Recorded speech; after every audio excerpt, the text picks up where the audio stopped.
Le président du gouvernement espagnol sortant, Pedro Sánchez, se confronte à l'examen des urnes. Il a exprimé que ces élections générales en Espagne étaient très importantes pour l'Europe et pour le monde.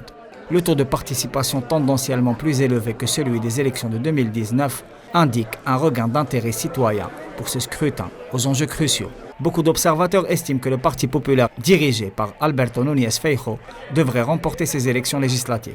Toutefois, l'horizon de la majorité absolue paraît difficilement réalisable.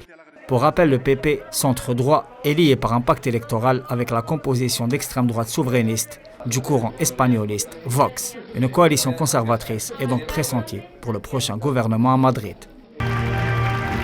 La percée du courant conservateur et de l'expression de l'extrême droite en Espagne, qui va probablement signer un retour au pouvoir après des décennies, a été largement commentée sur le vieux continent.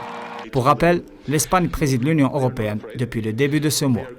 Plusieurs pays de l'Union sont déjà gouvernés par des expressions politiques d'extrême droite ou du souverainisme, à l'instar de l'Italie, de la Hongrie ou encore de la Pologne. Dans une conjoncture de conflits de haute intensité en Europe, l'Espagne, sous Pedro Sánchez, a fait preuve d'activisme dans le soutien politique et militaire à l'Ukraine, comme elle a plaidé pour le renforcement du flanc occidental de l'Alliance Atlantique. Cette donne est au centre des préoccupations internationales inhérentes à ce scrutin.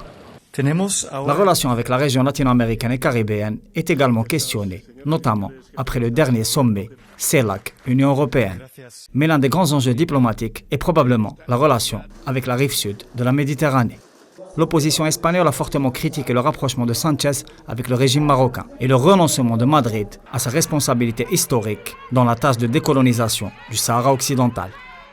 Si la droite promet un retour à une politique d'équilibre régional et aspire à rattraper les erreurs stratégiques commises par l'exécutif sortant, la gauche du PSOE, incarnée par Sumar de Yolanda Díaz, affiche pour sa part un soutien à la lutte du peuple sahraoui, dans l'objectif de lui permettre de disposer de lui-même, et promet plus d'engagement sur le dossier de la défense des droits humains.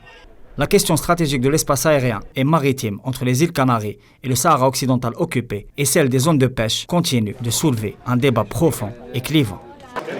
Le nouvel échiquier politique espagnol sera donc un élément important dans la reconfiguration du paysage régional et international.